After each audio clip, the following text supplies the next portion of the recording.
Greetings from the U.S. Virgin Islands. My name is Lisa and I'm with Flavors Food Tours, and we are here in beautiful St. Thomas, U.S. Virgin Islands.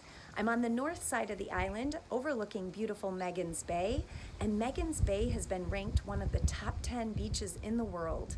Today we are starting a new video series entitled An Interview with a Local, where we sit down, we chat with some locals, they tell us all about living in the Caribbean, and then share some of their culinary treats with us. So sit back and enjoy the show. And today I have a local that I will be interviewing, and her name is Miss Ketchi Bryan, and I'd like to introduce her now. Good morning, Ketchi. Good morning. And can you give us a little bit of your background, how you came to be in the Virgin Islands, where you grew up, just your whole story? Okay, it's a long story, but I was born and raised in French Guiana. My mother, I guess, is my tie really to the Caribbean. She grew up in Jamaica. Um, Her father was a British, he was in agriculture, so they have like a British background. But she moved to French Guiana with my father, who was French. And we were born and raised there. And then later on, we were sailing, actually. We were sailing around the Caribbean, and I fell in love with the Virgin Islands on one of our sailing trips and decided to come back on my own. By then, I was 24, and I had finished college and all of that. And I fell in love with it, and it just became my home. And I met my soulmate, who is sixth generation Virgin Islander. So, and I've been here ever since. It's been over 13 years. Wonderful. Now, what was it like growing up in the Caribbean? I feel like growing up in the Caribbean is one of the best things about me. I love anywhere that I've lived, because I've also lived in Jamaica for a small time. We were in Jamaica, and then I went to university in England, and I was in Europe for a little while because I have family in Europe, in France. And I always feel like it's just such a treasure to have a Caribbean childhood, and it's what bonded me to my husband right away. You are so connected to nature. You are 90%, maybe even 95% of the time outside. So we're just all the time outside in nature, very, very connected to the ocean. So you're just in your imagination constantly. It's something that's very difficult to describe. When after that I lived for 5 years in England and met people my age that had pretty much lived in cities their whole life, and I would describe to them how you can go up to a tree and pick your own fruit and eat it right away, or you can go fish your fish and make your fish soup, or put it on the grill right there on the beach, and they would just look at me like I was speaking a foreign language. They could not relate. And that's when I realized how special it was, and wanted to return to the Caribbean after I was finished studying and I got my degree. Wonderful. Yes, it's different for the mainlanders when they come here. They really get to experience all that nature and the beauty of the Caribbean has to offer. What are some of Yeah. your favorite activities to do here in the Virgin Islands? I can't, you know what? It's so hard. People ask me that all the time, and I feel like my life in the Caribbean is my favorite activity. I love everything about it. We're still, as adults, mostly outside. Our homes are very, very open. So we're outside. We're surrounded in fruit trees.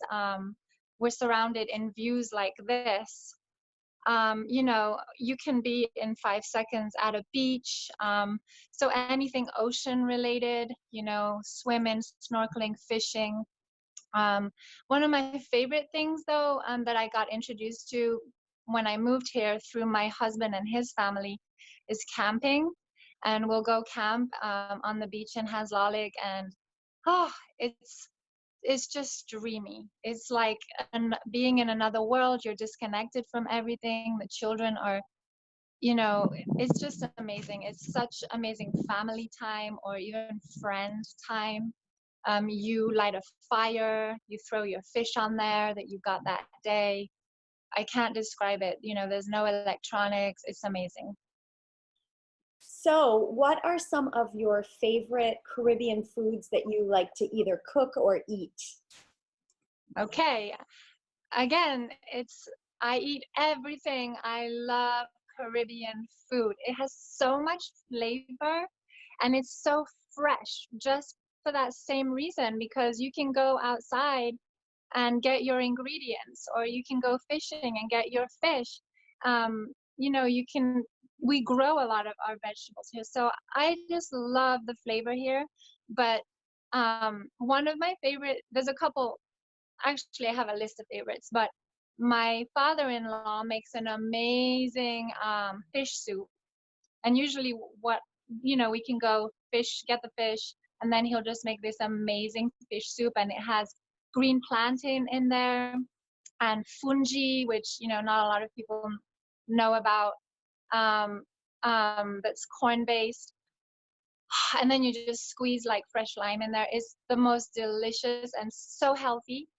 And then I really love, this is kind of weird, but it's called guava berry tart.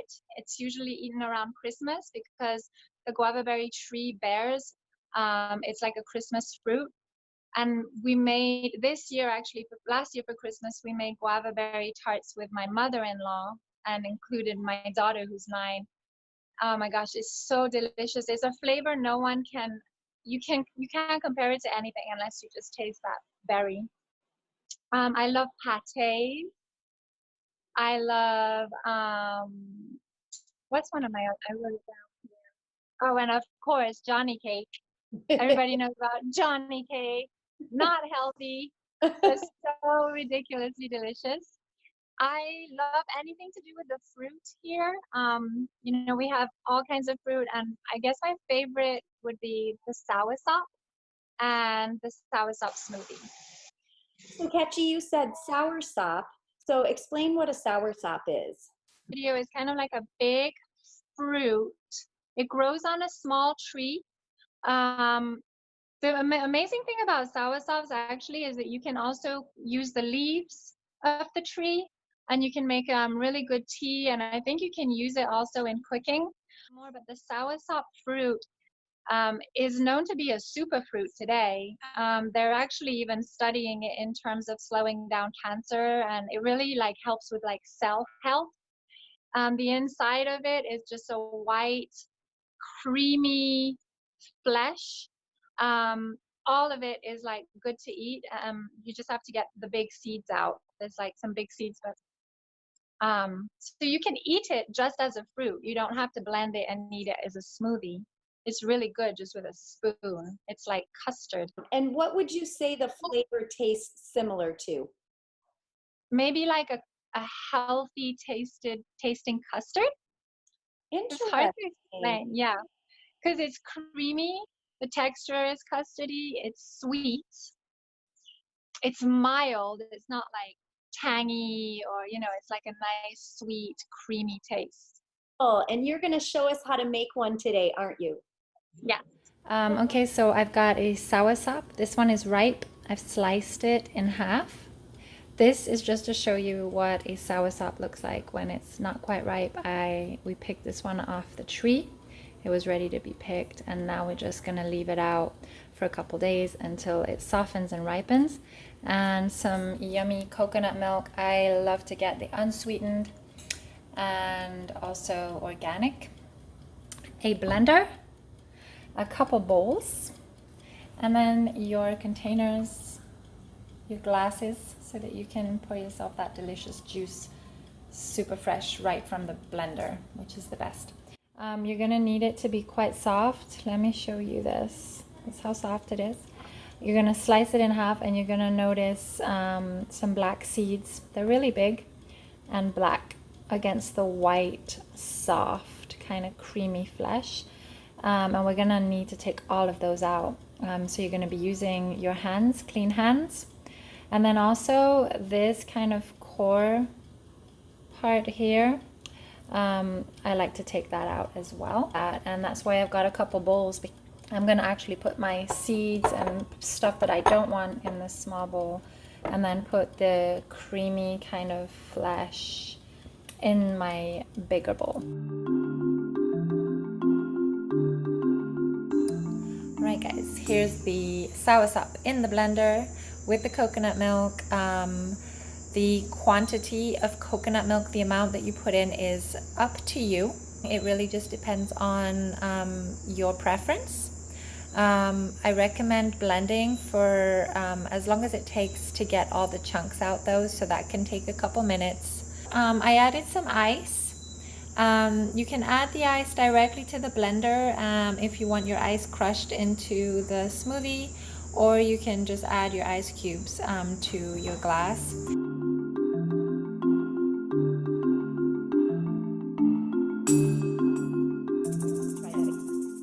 Ketchi, thank you so much for showing us how you made your fancy soursop smoothie.